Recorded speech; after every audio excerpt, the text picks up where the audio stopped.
2001년 9월 11일 미국의 자본주의를 상징하는 월드 트레이드 센터, 일명 쌍둥이 빌딩이 이슬람 극단주의 테러 조직인 알카에다에게 공격당했습니다. 테러범들은 민간 여객기 4대를 납치하여 쌍둥이 빌딩의 2대, 미국 국방부 건물인 펜타곤의 1대를 충돌했습니다. 백악관을 향해 돌진하던 나머지 1대는 승객들의 저항으로 들판에 추락했죠. 이 사건은 최초로 미국의 본토가 적군에게 공격을 당한 사건으로 총 3천여 명이 사망하고 수천 명이 부상을 입어 국제사회에 큰 충격을 주었습니다. 이 사건으로 인하여 국제사회는 큰 혼란에 빠졌으며 미국 안에서도 큰 반향이 일어났습니다. 이때 미국 사람들은 충격과 공포 속에서 교회를 찾았습니다. 당시 교회들은 꽤 오랜 시간 동안 사람들로 가득 찼고 특별 예배와 기도회가 연이어 열렸습니다. 사람들이 교회를 찾은 이유는 단순히 감정적인 위로를 얻기 위함이 아니었습니다.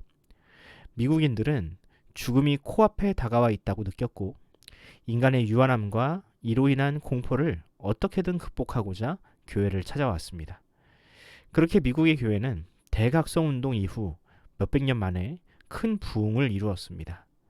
사람들은 눈물을 흘리며 자신의 죄를 회개했으며 무릎을 꿇고 부르짖었습니다.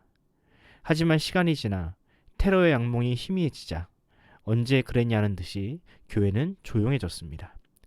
사람들은 기도의 자리가 아닌 일상으로 돌아갔고 하나님의 위로가 아닌 마약이 주는 거짓 위로에 몸을 맡겨버렸습니다. 사람은 원래 그런 존재입니다. 위기의 순간에는 본능적으로 초월자를 찾지만 평안을 회복하고 걱정이 없으면 자신의 욕망을 찾는 것이 죄인의 본성입니다. 오늘 본문에도 역시 그런 죄인의 본성이 그대로 나타납니다. 과연 남유다는 하나님께서 주신 마지막 기회를 어떻게 걷어찼으며 이 말씀이 오늘을 사는 우리에게 어떤 의미가 있는지 살펴보는 시간을 가져보겠습니다. 예레미야 34장에는 바벨론의 느부갓네살 왕이 예루살렘을 포위하고 유다의 마지막 남은 성읍들을 공격하는 상황을 기록하고 있습니다. 7절에 언급된 라기스와 아세가는 예루살렘 서남쪽에 위치한 요새들로 이 성읍들이 함락 직전에 있었다는 것은 유다 왕국의 운명이 그야말로 풍전등화였음을 보여줍니다. 이러한 위기 속에서 시드기야 왕은 백성들과 한 가지 중요한 계약을 맺습니다. 이 계약의 내용은 히브리 노예들을 해방하는 것이었습니다. 모세의 율법에 따르면 히브리인은 최대 7년 동안만 종으로 일할 수 있었고 7년째 되는 해에는 자유를 얻어야 했습니다. 제가 신명기 15장 12절을 읽어드리겠습니다. 내 동족 히브리 남자나 히브리 여자가 내게 팔렸다 하자. 만일 6해 동안 너를 섬겼거든 7째 해에는 너는 그를 놓아 자유롭게 할 것이요. 그럼 과연 이 법이 그동안 제대로 지켜졌느냐? 아니요. 유다 백성은 이 율법을 오랫동안 지키지 않았고 많은 히브리인이 부당하게 종살이를 하고 있었습니다. 약자들이 율법을 근거로 이 일을 부당하다 외쳤지만 이미 기득권들이 다 이 법을 어기고 있었으니 누구도 그들을 구제해주지 않았던 것입니다. 그런데 이제 나라가 망할 것 같으니 하나님께서 명령한 그 법을 지키려 하고 있습니다. 왜 그랬을까요? 네, 당연히 하나님께 잘 보이려고 했겠죠. 어차피 나라가 망하면 재산이고 노예고 다 소용이 없으니 지푸라기라도 잡는 심정으로 회개하는 모습을 하나님께 보여준 것입니다. 그런데 놀라운 일이 일어났습니다. 그렇게 노예를 풀어주자마자 바벨론 군대가 철수하기 시작합니다. 애굽으로부터 지원군이 남유다로 파병되었다는 소문이 퍼지니까 바벨론 군대도 숨고르기에 들어간 것입니다. 참으로 공교롭죠.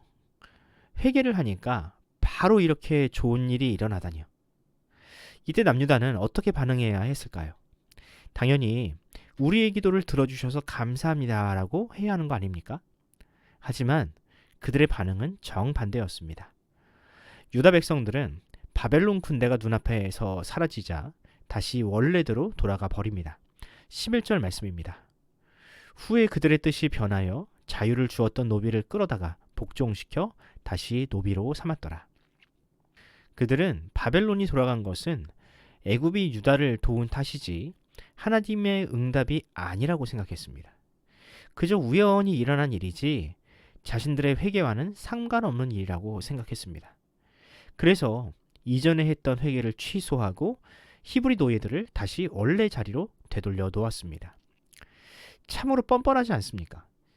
절박할 때는 그렇게 간절하게 하나님께 매어달리더니 위협이 사라지자 언제 그랬냐는 듯이 바로 안색을 바꾸는 그 모습이 얼마나 뻔뻔합니까? 결국 그렇게 남유다는 하나님이 주신 마지막 기회마저도 걷어차 버립니다. 그들은 자신들이 얼마나 심판받아 마땅한 사람들인지를 증명하면서 그렇게 역사 속으로 사라지게 되었습니다. 남유다의 이런 위선은 사실 우리의 모습이기도 합니다. 하나님의 도움이 필요할 때에는 회개든 서원이든 뭐든지 할 수 있는 것처럼 자신을 포장하지만 결국 그 위기가 지나가고 나면 언제 그런 회개를 했냐는 듯이 금세 원래의 모습으로 돌아가는 것이 우리 모두가 가진 연약함입니다. 마치 타조가 맹수를 만나면 모래의 머리를 파묻는 것처럼 우리도 그렇게 단지 내 눈앞에 있는 위기만 지나가기를 기다리는 어리석은 존재들입니다. 결국 진짜 위기는 아직 오지도 않았는데 말이죠. 사랑하는 성도 여러분, 우리 하나님은 일시적인 기도나 어떤 집회, 잠깐의 선행으로 속일 수 있는 분이 아닙니다. 하나님은 우리에게 참된 회개를 원하십니다. 그리고 참된 회개란 종교개혁자 마틴 루터가 이야기한 것처럼 우리의 일평생을 두고 이루어져야 하는 일입니다. 어떤 계산도 없이 하나님께 순종하는 삶이야말로 하나님께서 성도에게 기대하시는 진정한 회개입니다. 바라기는 오늘 하루 그런 진실한 회개로 주님께 나아가는 우리 모두가 되기를 바랍니다. 단지 입술의 고백이 아니라 삶의 전반에서 죄를 끊어내고 하나님과 동행하는 절차탕마의 결단이 일어나기를 간절히 축원합니다.